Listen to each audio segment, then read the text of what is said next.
The phone rang at 2:17 a.m., jolting me awake. Xavier Blackwood's voice cut through the darkness, high-pitched with panic. "David, what the hell is Clause 17? My lawyers are telling me some insane story about patents reverting to a fired employee." I sat up in bed, instantly alert. After 5 years of waiting, the trap had finally sprung. "You should have read your contracts before you signed them, Xavier. Don't give me legal bullshit. Fix this, now." I walked to my home office, flicking on the lights. On my desk sat a red folder I'd hoped never to open, labeled VERTEC, Emergency Protocols. Inside were copies of every document, every email, every piece of evidence that would prove what Xavier had just done to himself.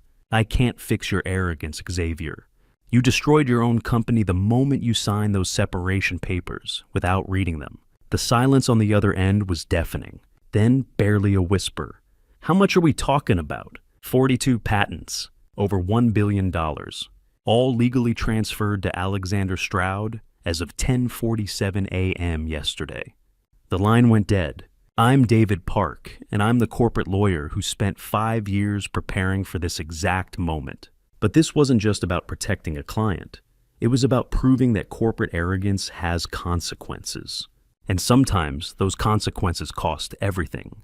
5 years ago, I failed a client named Robert Stevens. He'd been a loyal engineer at a tech startup for 15 years when new investors decided he was too expensive. They fired him on a Friday, claiming budget cuts, then hired 3 younger engineers the following Monday to do his job. Robert came to me after the fact, hoping I could help him fight the wrongful termination. But his contract was standard corporate garbage. No protections, no recourse, nothing. I watched a good man's career get destroyed, while the company profited from his innovations. "I should have seen this coming," I told my mentor after we lost the case. "I should have protected him better." "Next time," she said, "don't just write contracts. Write insurance policies." That failure haunted me.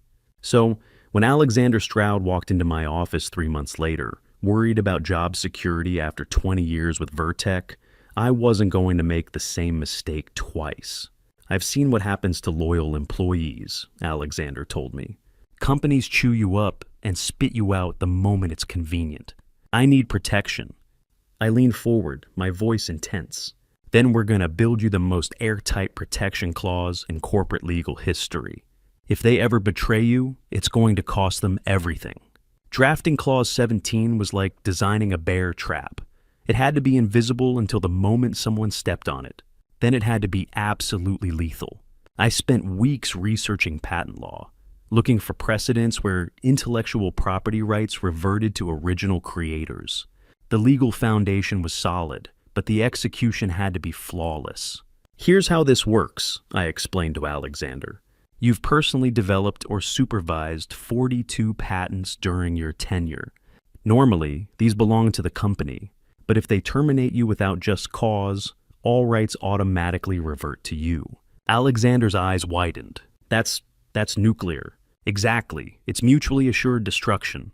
As long as they treat you fairly, nothing happens.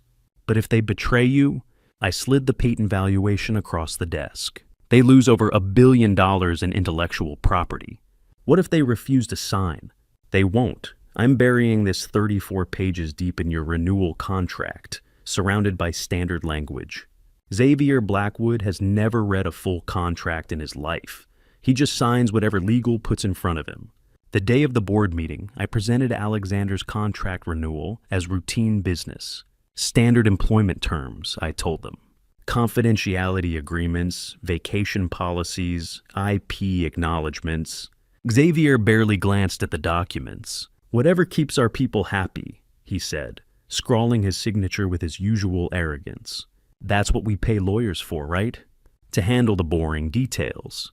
If he'd bothered to read page 34, he might have survived what was coming. For 5 years, I watched VERTEC's culture shift. Xavier brought in younger executives, pushed out veteran employees, and surrounded himself with yes men who told him what he wanted to hear. Alexander kept me updated on every slight, every warning sign, every indication that his time was running out. They hired his daughter Aurora as a strategic consultant, Alexander told me during one of our quarterly check-ins. 24 years old, fresh MBA, never worked anywhere else. She's been sitting in on my meetings, taking notes. My stomach tightened. Sounds like they're preparing to replace you. That's what I'm thinking. She asked me yesterday to walk her through the supply chain management system, like she's studying for my job. I pulled up Clause 17 on my computer, reviewing every word. The protection is still active. If they fire you without cause, the patents transfer automatically. What happens then? Then we find out if Xavier Blackwood is as stupid as I think he is. 3 weeks later, Alexander called with the news I'd been dreading and anticipating in equal measure. Emergency board meeting tomorrow morning. Xavier wants to discuss structural changes to optimize our human capital deployment. Corporate speak for, "You're fired. Are you ready for this?" I asked. I've been ready for 5 years. The call came at 10:52 a.m. It's done. Alexander's voice was steady, but I could hear the controlled anger beneath it. 25 years of my life, dismissed like I was some broken piece of equipment. My heart was pounding. What exactly did Xavier say? He called it a strategic restructuring. Said Aurora would be taking over my responsibilities because they needed fresh perspectives and digital native thinking. And then he slid the separation papers across the table and told me to sign. And you signed? I signed. But David, I watched Xavier sign those papers too. He didn't even read them. Just scratched his signature like he was autographing a baseball. The moment Alexander said those words, I knew Clause 17 had detonated. Xavier's signature on those separation papers, combined with the complete lack of just cause, had triggered the automatic patent transfer. In the span of 30 seconds, Xavier had signed away over $1 billion in intellectual property. Alexander, I said, my voice barely controlled, you need to understand what just happened. I got fired. I understand perfectly. Number. You just became the legal owner of 42 patents worth over $1 billion. Xavier's signature activated the reversion clause. The silence stretched for nearly a minute. You're serious. Dead serious. Those patents are yours now. Legally, automatically, irrevocably yours. The first domino fell at 3:17 p.m. My assistant burst into my office without knocking. Mr. Park, we're getting calls from Vertex International Partners. Their licensing systems are showing errors. They're saying the patents are invalid. I smiled for the first time all day. Check the patent database. Look up the ownership records for Vertex IP portfolio. She pulled up the system on her laptop. Then her face went white. They all show Alexander Stroud as the owner. All 42 patents. Not an error. That's Clause 17 working exactly as designed.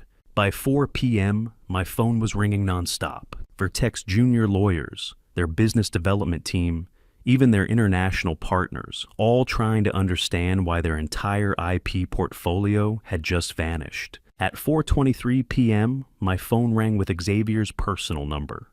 David. His voice was tight, controlled, dangerous. We need to talk. I'm listening. My legal team is telling me that somehow Alexander Stroud now owns our patents.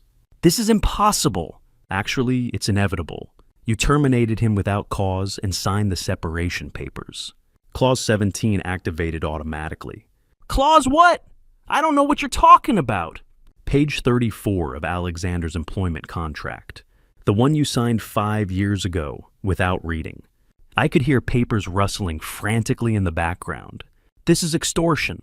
This is fraud. I'll sue you both into oblivion.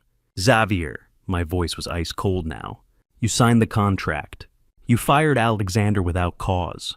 You signed the separation papers. There is nothing fraudulent about you being held accountable for your own signatures. But those patents are worth over $1 billion. Yes, I know. I valued them when I wrote the clause. The silence that followed was the sound of a man realizing he'd just destroyed everything he'd worked for with his own careless arrogance. The emergency board meeting was called for 8 a.m. the next morning. Xavier demanded I attend to explain this legal disaster. I walked into that boardroom like a gunslinger entering a saloon. Every eye was on me, but instead of fear, I felt something I hadn't experienced since Robert Stevens's case. Complete professional vindication. Gentlemen, Xavier began, his voice shaking with barely controlled rage. Mister, Park has somehow engineered a legal catastrophe that has cost this company over $1 billion in intellectual property. Board chair. Margaret Chen looked at me with steel in her eyes. Is this true, David? I opened my briefcase and pulled out a manila folder. What's true is that 5 years ago, this board approved Alexander Stroud's employment contract, a contract that included protective clauses in the event of wrongful termination. We never approved anything like that, Xavier shouted. I slid copies of the meeting minutes across the table. June 15th, 5 years ago. I presented Alexander's contract as part of routine employment business. You all voted to approve it. Margaret scanned the documents, her expression growing grimmer by the second. It says here you explained the contract included standard IP acknowledgments and employee protections. That's exactly what I said. Clause 17 is an employee protection. It protects valuable employees from being wrongfully terminated. Xavier slammed his hand on the table. This is semantic games. You hid this clause. I hid nothing. It's on page 34, written in plain English. The problem isn't that it was hidden. The problem is that you never read what you signed. I stood up, my voice filling the room. For 5 years, this clause sat dormant. Alexander never wanted to use it. He hoped his loyalty and expertise would be enough. But yesterday, you fired the most valuable employee this company has ever had, for no reason other than wanting to install your unqualified daughter in his position. Aurora is perfectly qualified. Aurora confused cloud storage with server architecture in her first meeting. She suggested uploading patents to the blockchain to protect them. She's a 24-year-old MBA with zero technical experience, and you put her in charge of $1 billion supply chain. The board members were exchanging glances now, the reality of Xavier's incompetence becoming undeniable. The clause activated because you breached your duty to this company, I continued. You fired your most valuable asset and replaced him with nepotism. Alexander Stroud built the systems that generated those patents. If you don't want him working here, why should you benefit from his innovations? Margaret looked at Xavier with undisguised disgust. You did this to us. Your arrogance cost us everything. The clause is legally binding, I finished. Xavier signed it 5 years ago, and he triggered it yesterday. There is no legal recourse, no appeal, no way to undo this. Those patents belong to Alexander Stroud now. Xavier's face had gone completely white. For the first time in his corporate career, his arrogance had consequences he couldn't charm or intimidate his way out of. Within 72 hours of Vertex collapse, the business world was experiencing something unprecedented. A single contract clause had triggered industry-wide panic about legal vulnerabilities that corporate executives had never considered. The Harvard Business School called it the Stroud shock, the sudden realization that employment contracts might contain hidden weapons, capable of destroying billion-dollar companies overnight. Within a week, 3 major law firms had launched contract vulnerability audits, charging Fortune 500 companies 6-figure fees to review their employment agreements for similar time bombs. We're getting 50 calls a day from panicked executives, reported Patricia Williams during our ABA committee call. They're demanding emergency reviews of every employment contract they have signed in the past decade. The corporate world is terrified that they have unknowingly signed away their company's most valuable assets. The fear was justified. My Stroud standard had inspired a new generation of employment lawyers to embed similar protective mechanisms in their clients' contracts. Within 6 months, reports surfaced of at least 12 major corporations discovering reversion clauses in their senior employees' agreements, clauses that had been sitting dormant for years, waiting to be triggered by corporate betrayal. Tech giant Meridian Systems found 17 patent reversion clauses in their senior engineering contracts. Pharmaceutical company Biogen discovered that their chief research scientist owned the rights to $800 million in drug patents if he was ever terminated without cause. The automotive industry went into collective panic when Ford's review revealed similar clauses protecting their electric vehicle technology developers. The Vertex case has fundamentally changed the power dynamic between corporations and their most valuable employees, wrote business analyst Jennifer Martinez in the Wall Street Journal. Suddenly, loyalty isn't just an emotional concept. It's a financial imperative. Companies can no longer casually discard experienced professionals without facing potentially catastrophic consequences. The media coverage was unprecedented. Forbes published a cover story titled, "The Lawyer Who Taught Corporate America to Fear Contracts." Businessweek ran a 3-part series analyzing the legal and psychological strategies that had brought down Xavier Blackwood. Even 60 Minutes aired a segment called The $1 Billion Clause that featured interviews with international partners who had watched Vertex empire crumble in real time. But the most satisfying recognition came from an unexpected source. Robert Stevens, the client I'd failed 5 years earlier, called me 2 months after the Vertex story broke. "I saw the Harvard Business Review article," he said, his voice carrying a satisfaction I hadn't heard since before his own corporate betrayal. "I know this doesn't bring back my 15 years, but watching you outmaneuver Xavier Blackwood felt like justice for all of us who got discarded by corporate arrogance." "That's exactly what it was supposed to be, Robert. I couldn't save your career, but maybe I prevented this from happening to others. You did more than that. You proved that intelligence and preparation can beat corporate power and arrogance.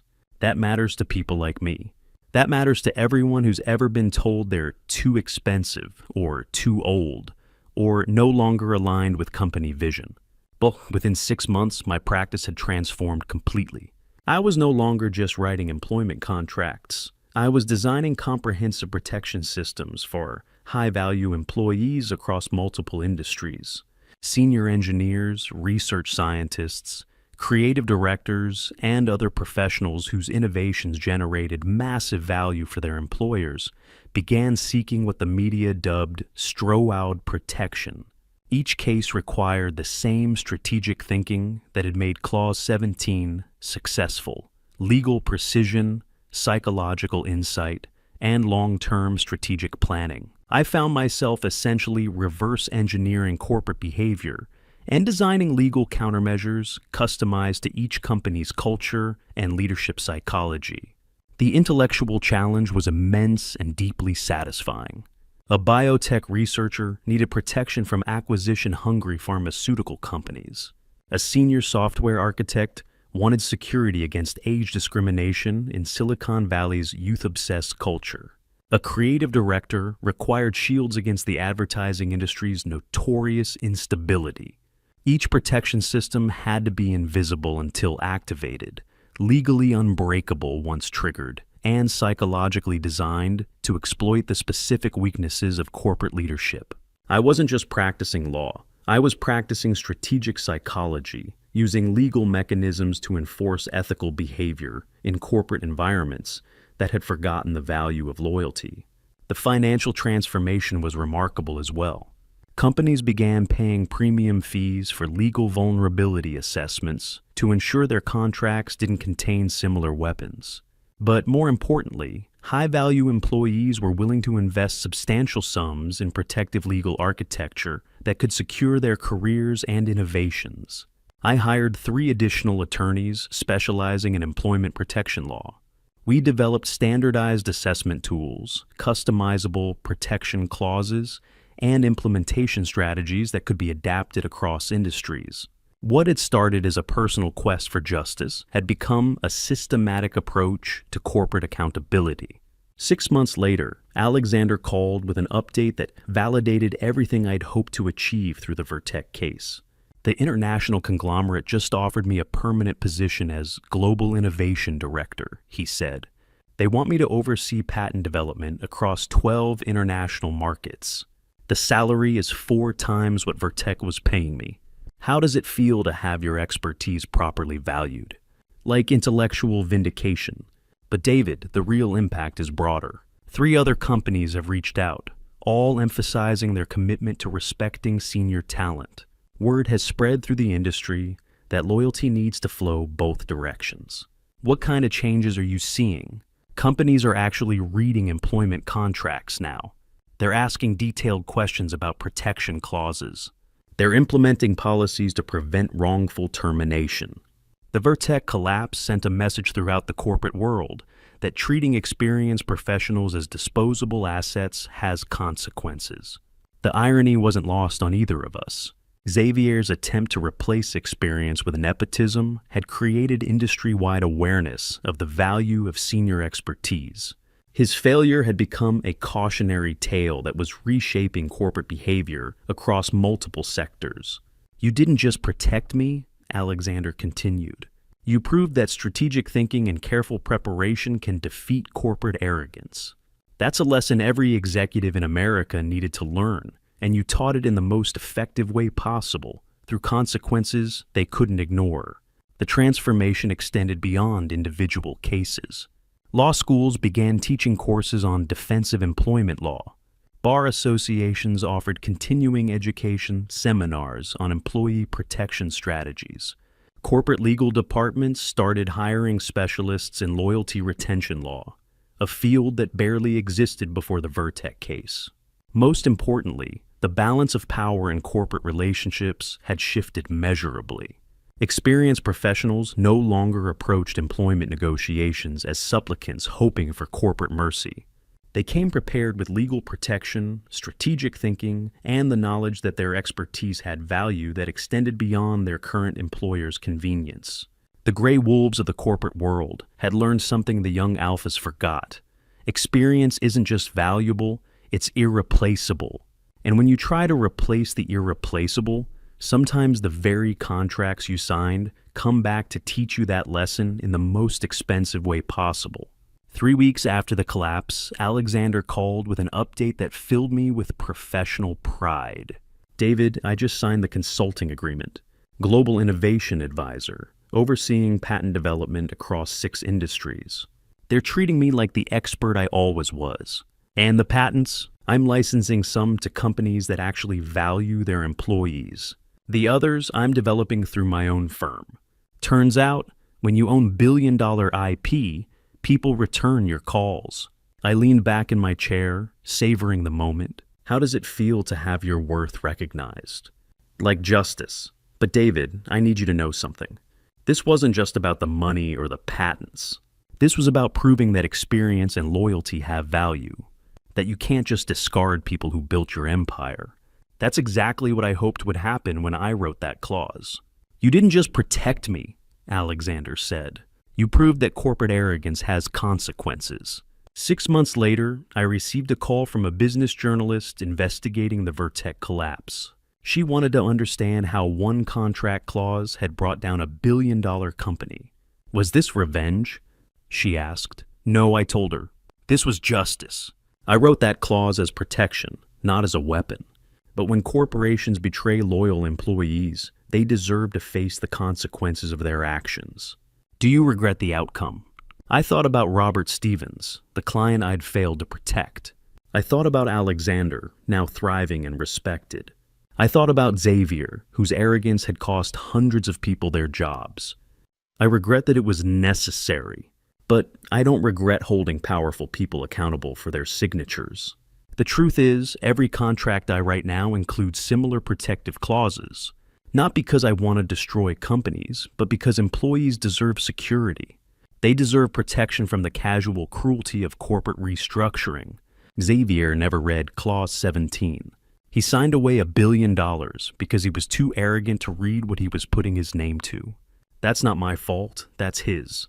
And when his lawyers called me at 2 a.m., screaming about legal disasters and ruined careers, I felt something I hadn't experienced since law school. Complete professional satisfaction. Because sometimes the best revenge isn't revenge at all. It's simply being prepared for the moment when arrogance meets consequences. The gray wolves of the corporate world know something the young alphas forget. Contracts aren't just pieces of paper. They're promises. And when you break those promises, sometimes the very documents you signed come back to destroy you. If you enjoyed this story about strategic justice and legal brilliance, please like this video and let me know in the comments what you thought. If this story resonates with you, remember, read what you sign, respect what you've built, and never underestimate the power of a lawyer who truly protects their clients. Because the next time you're tempted to sign something without reading it, remember Xavier Blackwood. Remember the man who destroyed a billion-dollar empire with one careless signature.